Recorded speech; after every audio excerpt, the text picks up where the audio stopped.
Commander's report. Beta Company's victory at Pegasi Delta. 11:35 hours, July 3rd, 25:45, military calendar time. 51 Pegasi B system, target area Apache. Planet, Pegasi Delta. The orbital drop pod impacted, and metal wrenched and sparked. Inside his cocoon of titanium, lead foil, and stealth ablative coating, Spartan B-292 watched black stars explode across his vision. He tasted blood in his mouth, and the last air was compressed from his lungs. Tom's training kicked in. He pulled the pod's twisted frame apart and blinked in the bright blue sunlight. Something was wrong. 85 Pegasi 914A was supposed to be a faint yellow sun. This was electric blue, boiling plasma blue. He jumped, rolling to one side as the blast washed over him. The outer layers of his semi-powered infiltration armor boiled and peeled like a bad sunburn. Training, his instructor, Lieutenant Commander Ambrose, would always say. Your training must become part of your instinct. Drill until it becomes part of your bones. Tom reacted without thought as a lifetime of training took over. He raised his MA-5K assault rifle and fired along the trajectory of the plasma blast, making sure to sweep low. His eyes began to clear, and he automatically reloaded his weapon as he finally saw the surface of Pegasi Delta. It could have been hell. Red rocks, orange dust-filled sky, the scars of a dozen impact skids and craters around him. And 30 meters ahead, dark purple splashes of jackal blood soaking into the sand. Tom pulled out his sidearm and warily moved to the fallen aliens. There were 5, with extensive wounds to their lower legs. He shot them each once in their odd vulture-like heads. Then he knelt and relieved them of their plasma grenades, stripping them off of their forearm force shields. Although Tom wore a full suit of semi-powered infiltration armor, colloquially called SPI armor by Section 3 technophiles, its hardened plates and photoreactive panels could only take a few glancing shots before failing. The armor's camouflaging textures sputtered and began to stabilize, once again blending into the rocky terrain. Every Spartan 3 had received extensive training in using the enemy's equipment, so Tom would improvise.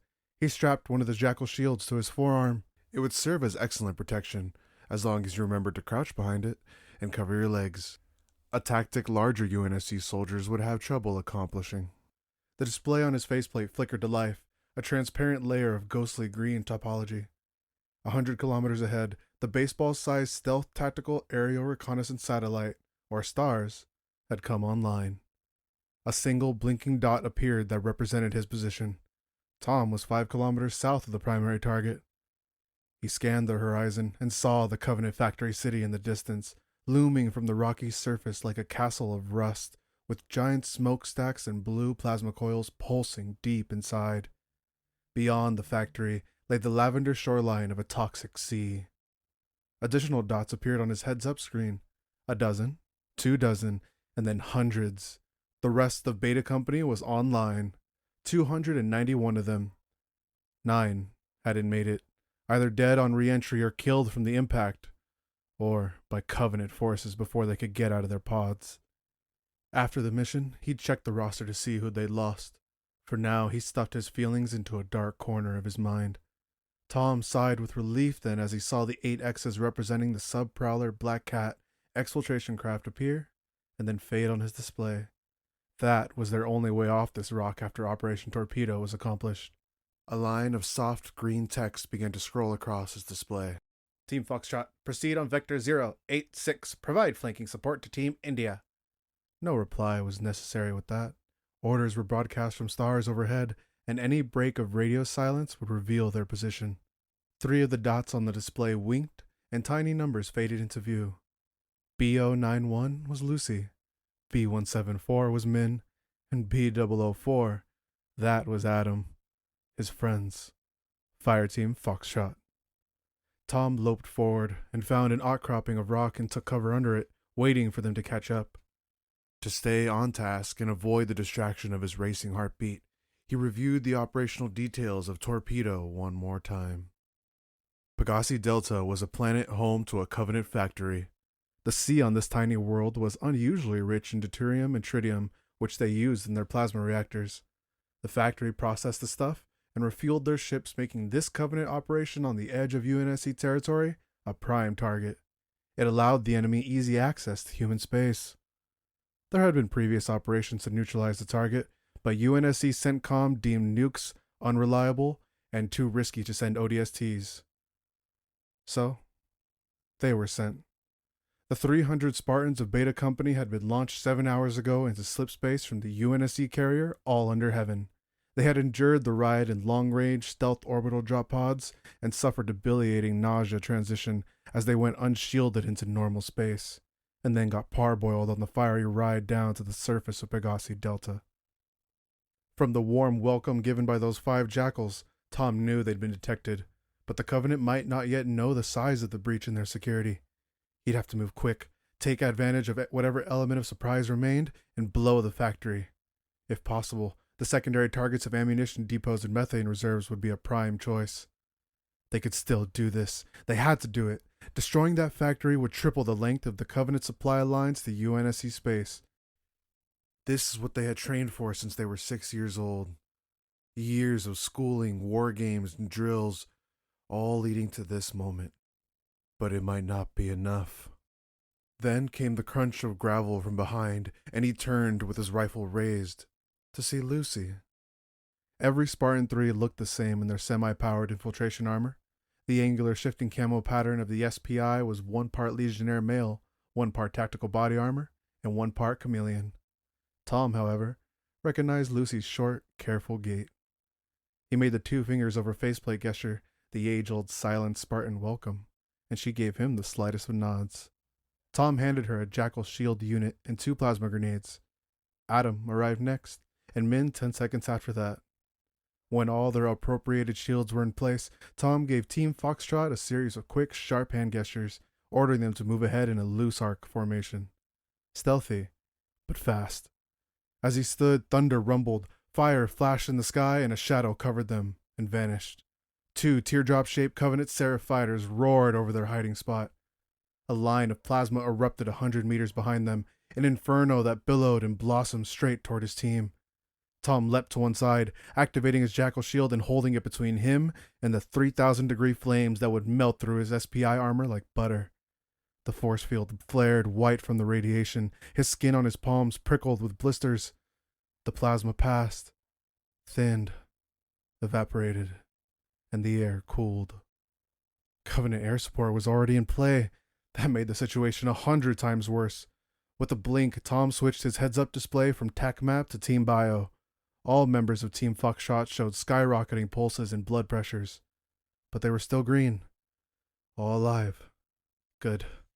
He got up and began to sprint. Stealth was no longer an operational priority. Getting to the factory where they couldn't be strafed was all that mattered now. Behind him, Lucy, Adam, and Min fell in line, covering the rough ground in long, powerful strides at nearly 30 kilometers an hour. Red ovals appeared on Tom's TAC map, Covenant Seraph fighters on another attack run. More than before.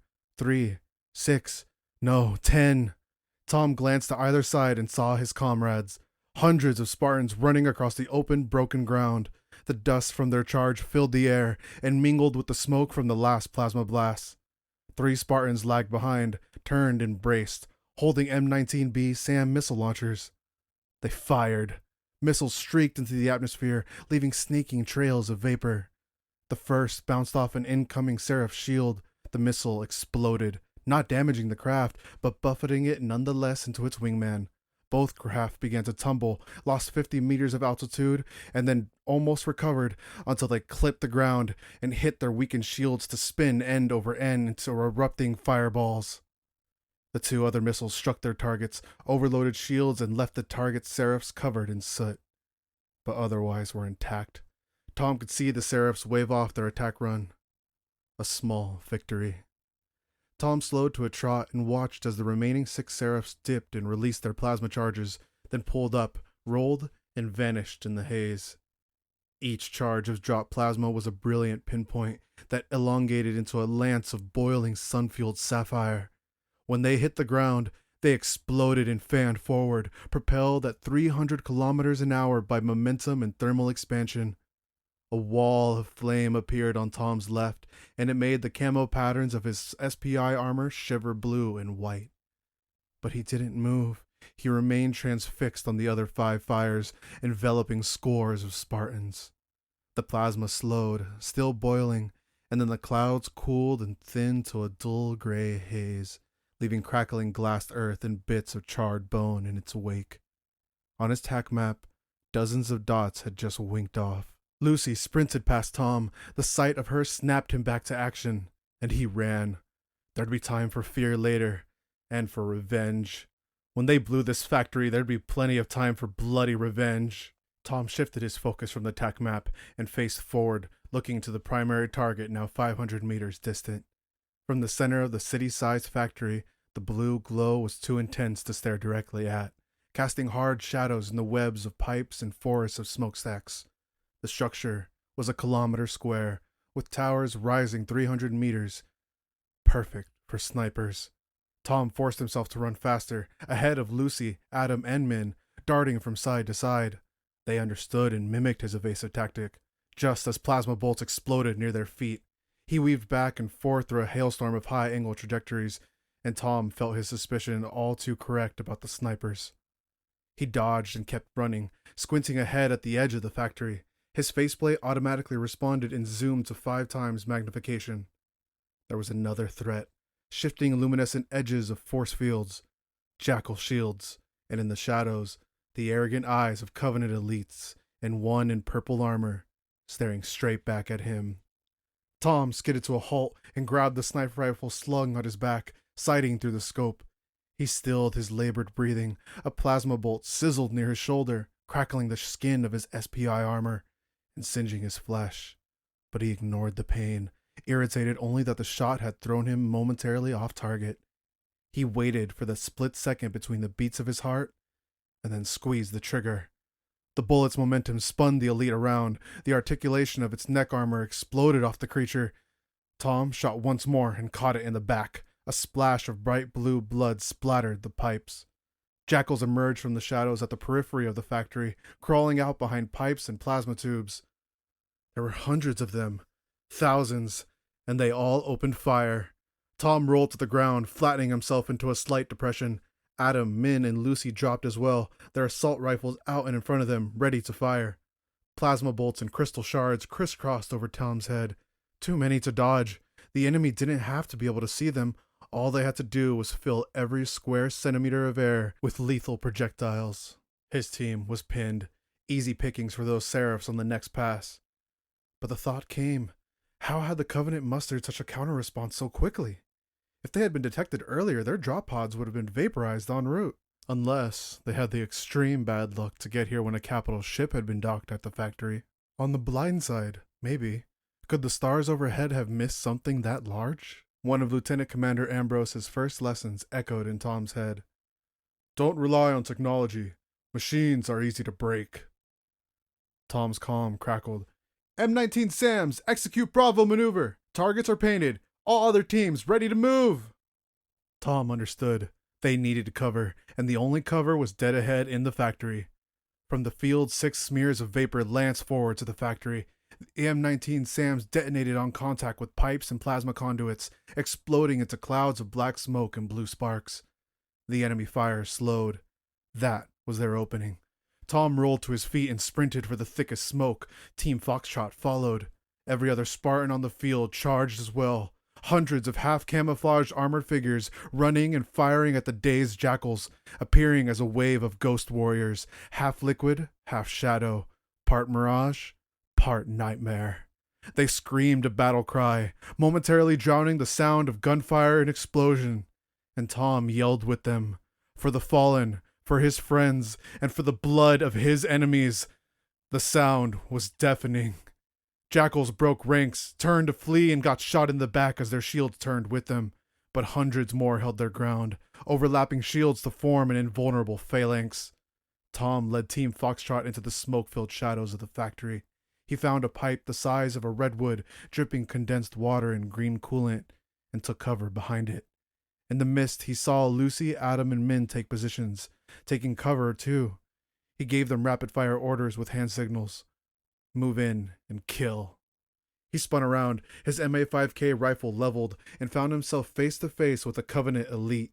Its jaw mandibles split in mimicry of an impossibly large human grin. The monster held an energy sword in one hand and a plasma pistol in the other. It shot and swung. Tom sideswiped the deadly arcs of energy, set his foot between the elite's too wide stance, and pushed, firing at the same time. The elite sprawled onto the ground, and Tom tracked his body, spraying rounds into the slit of the helmet. He didn't miss. Team Foxtrot closed on him, leaving dead jackals behind them. Their bodies snapped like rag dolls. Behind them on the field came rapid thumps and flashes of heat. Plasma grenades. Jackals and elites rushed from their cover in the factory to meet the rest of Beta Company on the field, realizing perhaps it would be suicide to face Spartans in close quarters. Thousands of Covenant clashed with 200 Spartans in open combat. Tracer rounds, crystal shards, plasma bolts, and flaring shields made the scene a blur of chaos. The Spartan threes moved with speed and reflexes no Covenant could follow. They dodged, snapped necks and limbs, and with captured energy swords, they cut through the enemy until the field ran with rivers of gore and purple and blue blood. Tom hesitated, torn between moving deeper into the factory complex and executing the mission, and running back to help his comrades. You didn't leave your friends behind. Then the sky darkened, clouds overhead turning steel gray, and Tom's comm crackled to life. All units, Omega-3, execute now! Now! That stopped him cold. Omega-3 was the panic code, an order to break and run no matter what the cost. Why? They were winning. Tom then saw the clouds move. Only, they weren't clouds. Everything was clear to him now, why there were so many Covenant here, and why Seraph single ships, crafts designed for space combat, were bombing them. 7 Covenant cruisers sank from the clouds. Over a kilometer long, their bulbous, oblong holes cast shadows over the entire field. If these ships had been parked in formation, refueling over the complex, the stars might have mistaken such large structures as part of the factory. It was Min who first turned to the rest of his team. Come on, the Omega Order, we gotta go! Lucy rejected the idea, indicating the rest of the Spartans on the field. We have to help them. And it was to Min that Adam looked and said simply, We don't leave friends behind, Min. No, Tom agreed. We're not running. The order is an error. Despite the environmental controls of his SPI armor, he felt chilled. Seraph fighters were dropping from the cruisers, dozens of them, and gathering into swarms. Darkly luminescent shafts of light appeared from the belly of each cruiser, large transport beams, and from them marched hundreds of elites onto the field. But we can't help them either, Tom whispered to his team. Half of the Beta Company turned to face the new threat. Impossible odds even for Spartans, but they would buy time for the rest of them to find cover. Finding cover was a futile tactic, though. 7 Covenant cruisers had enough firepower to neutralize even 200 Spartans. They could pin them down, send in ground reinforcements by the thousands, or if they wanted to, just glass the entire moon from orbit. That left only one option. Come on! We can still get to the core! It's our only weapon option left! There was a heartbeat pause, and then 3 green acknowledgement lights winked on his display. His friends knew what he was asking. Team Foxtrot moved as one, running into the factory at top speed, dodging pipes and supply pods. A squad of 6 elites was ahead, hunkered behind a tangle of ducks. Tom tossed a handful of concussive grenades to disorient them, but his team kept running. Any delay, even to engage an enemy who would take shots at their back, might rob them of their one chance. The surviving elites recovered and fired. Adam fell. One hand clutched at the crystal shards penetrating his armor and puncturing his lower spine. No! Go! Go! I'll hold them! Tom didn't break stride. Adam knew what had to be done, and he kept fighting until there was no fight left in him. The core was 100 meters ahead now. It was impossible to miss. So bright, Tom's faceplate automatically polarized to maximum tint, and it was still hard to look at. The core was the size of a 10-story building, pulsing like a huge heart, fed by glowing conduits and steaming coolant pipes, encrusted with crystalline electronics. It was a marvel of alien engineering and complex, which hopefully also meant easy to break. Main coolant ducts there and there. I'll jam the dump valve. Tom moved to the base core as he noticed Lucy and Min's acknowledgement lights wink. It was then that Tom's helmet display fuzzed with static, then popped and went black.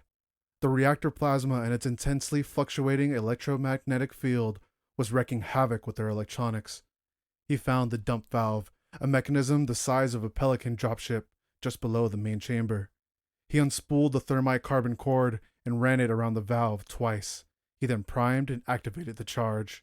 A line of lightning brilliance flared and sizzled through the Covenant alloy, fusing the valve into a solid lump. Tom glanced at Lucy. She set an explosive charge on one of the two coolant lines that fed the reactor, and then set the timer on the detonator. Min was setting his timer too, then vanished in a flash of smoke and thunder. The core flared brighter than the sun. Coolant fumes screamed from twisted pipes and alarms blared. No! Lucy screamed. She ran past Tom toward the billowing cloud of toxic coolant. He caught her wrist, jerking her to a stop. He's gone. EM field must have triggered his charge. She wrestled out of Tom's grasp. We have to get out of here, he told her. She hesitated, taking one step toward where Min had been. The support structure groaned and started to melt and sag from the superheating core.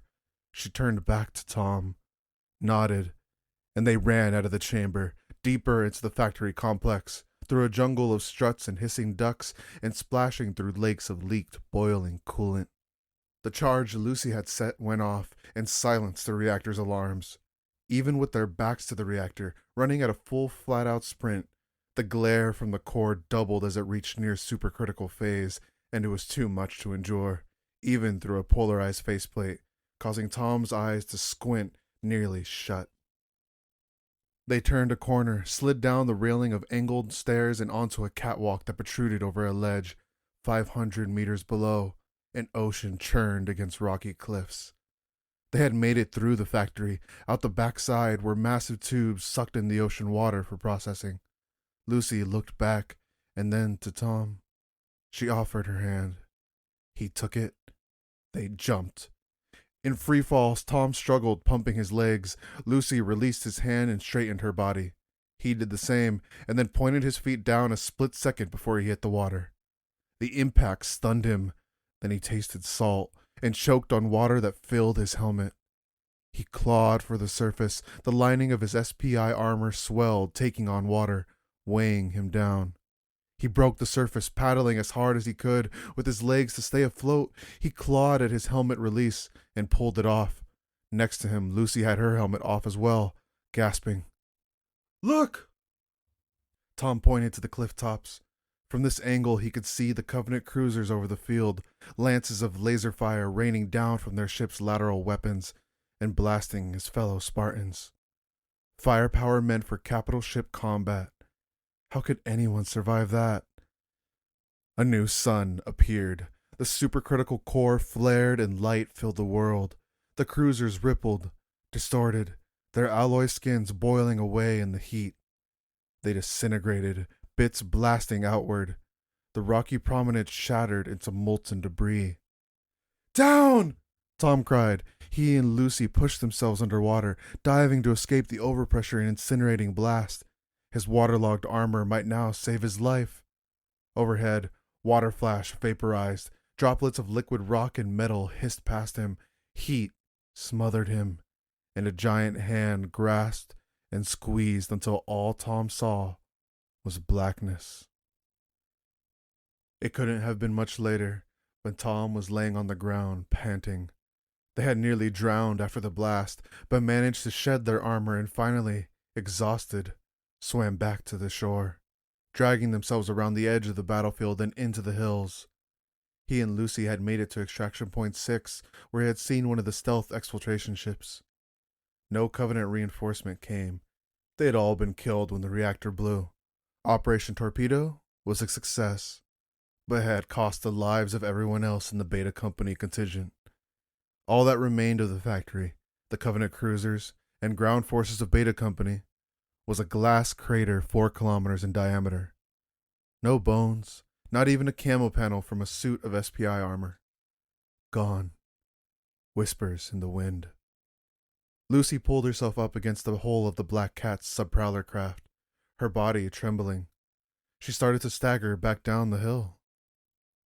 Where are you going? To find survivors.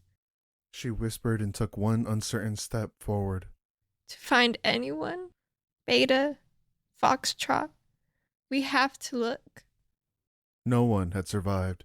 They had all checked the comm frequencies, searched the shoreline, fields, and hills on their long, silent hike back. No one else was alive. Tom watched her take her tentative steps and noticed that Lucy was so tiny. Like Tom, she was only 12 years old, but at 1.6 meters and 70 kilos, Lucy was one of the smallest Spartan 3s. Without her SPI armor and weapons, and her pale form covered in only modest body sheathing, she looked even smaller. Tom stood and gently put his arm around her. She was trembling violently. He reached back and got his first aid kit, injecting her with the standard post-mission medical cocktail. Come on, Lucy. You're going into shock. We gotta go. The Black Cat's about to take off, and once it leaves, we'll have no way of getting back into slipspace. She turned to him, eyes wide and brimming with tears. How are you sure we're alive? Tom was alive. He was certain.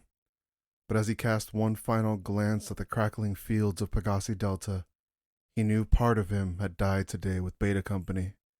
He helped Lucy into the Black Cat prowler and closed the hatch. The Black Cat's engines thrummed to life, then dulled to a whisper. The craft lifted and angled up into the darkening skies, setting off for distant stars. Lucy's words asking if they were alive would be her last. Post-traumatic vocal disarticulation, the experts would eventually declare, and although recertified for duty, she would remain silent, either unable or unwilling to speak for the rest of her life. In the years to come, Tom would reflect on Lucy's last question. He would wonder on it every day. How are you sure we're alive? Something had died for every Spartan that day.